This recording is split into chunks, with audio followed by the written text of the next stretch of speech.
एक सुंदरवन जंगल में कालू कौवा अपनी पत्नी गोरी कौवी के साथ रहता था। पूरे जंगल में सब समझते थे कि कालू एक बहुत मेहनती और ईमानदार पति है, लेकिन हकीकत कुछ और ही थी। कालू जी, नाश्ता तैयार है, जल्दी आओ वरना ठंडा हो जाएगा। कालू कौवा जल्दी से उड़ता हुआ आता है और गोरी के सामने बैठ जाता है। अरे वाह गोरी, आज तुमने मेरा पसंद का नाश्ता बनाया है, मेरा बड़ा मन कर रहा था।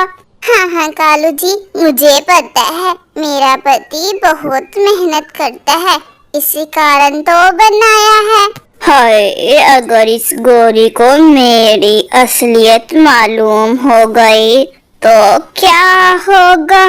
कालू जी, क्या सोच रहे हैं आप? अरे कुछ नहीं गोरी, आज शहर में बहुत जरूरी काम है, शायद देर हो जाए। ठीक है कालू जी, बस आप अपना ख्याल रखना। कालू कौवा अपना बैग उठाता है और घर से निकल जाता है, लेकिन कालू शहर तो नहीं जा रहा था। वो रास्ते में इधर उधर देखता है कि कोई उसे देख तो नहीं रहा। सबको लगता है मैं काम पे जा रहा हूँ, लेकिन कोई मेरी असलियत नहीं जानता। वो उड़ता है और सीधा दूसरे जंगल की दिशा की तरफ मुड़ जाता है। दूसरे जंगल में एक खूबसूरत घर था, जिसके बाहर एक सुंदर सी कौवी बैठी इंतजार कर रही थी। अरे मेरे पति जी, आज आने में इतनी देर क्यों हो गई? रोजी, मेरी सुंदर पत्नी जी, आज तो पहले से भी ज्यादा सुंदर लग रही हो। रोजी कभी कालू कौवे की बात सुनकर शर्मा जाती है। बस करो जी, आइए पहले खाना खाइए।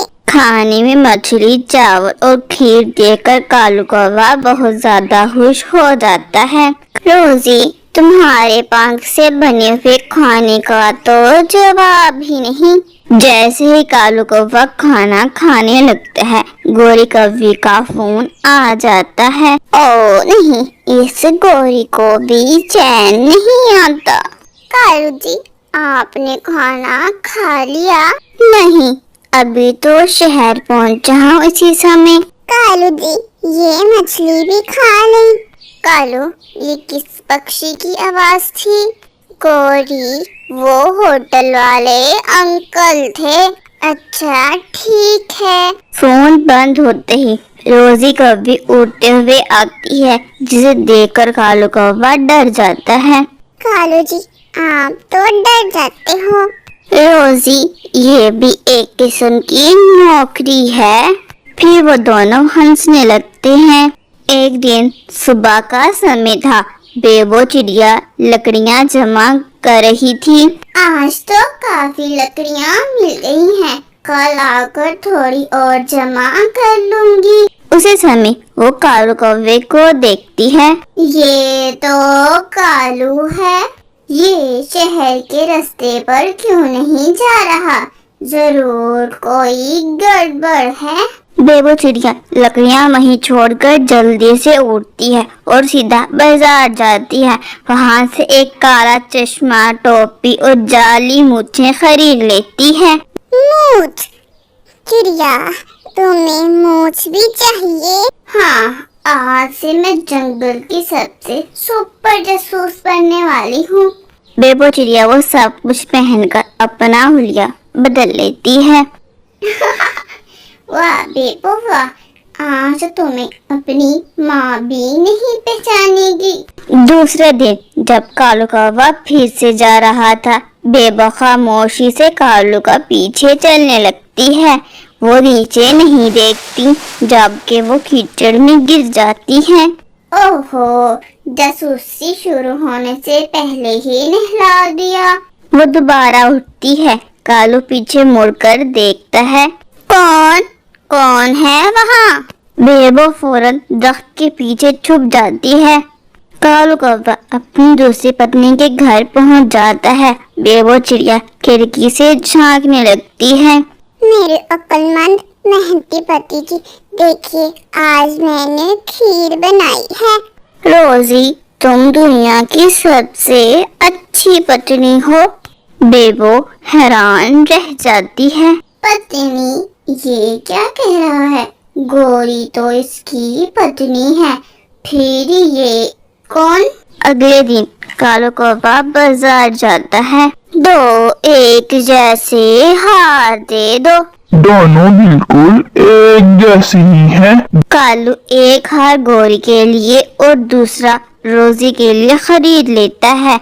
जल्दबाजी में वो दोनों डब्बे बदल देता है। शाम को कालू कौवा वापस अपने घर आता है।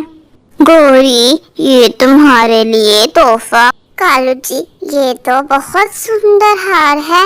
उसी समय बेबो चिड़िया वहाँ आ जाती है। गोरी, मुझे तुमसे बहुत जरूरी बात करनी है, जरा बाहर तो आओ। वो दोनों घर के बाहर एक पेड़ की टहनी पर बैठ जाती हैं। बेबो, क्या हुआ? गोरी, पहले एक सवाल, कालू वाकई हर रोज शहर ही जाता है? हाँ, पर तुम ये क्यों पूछ रही हो? क्योंकि मुझे लगता है वो तुमसे कुछ छुपा रहा है। कालू ये बात सुन लेता है। उसके माथे पर पसीना आ जाता है। लगता है इस छोटी चिड़िया को मुझ पर शक हो गया है। अब मुझे ज्यादा एहतियात करनी होगी। क्या बेबो कालू का राज सबके सामने ला पाएगी, या कालू एक बार फिर अपने झूठ से सबको धोखा देगा? ये जानने के लिए अगली एपिसोड तक इंतजार कीजिए। धन्यवाद।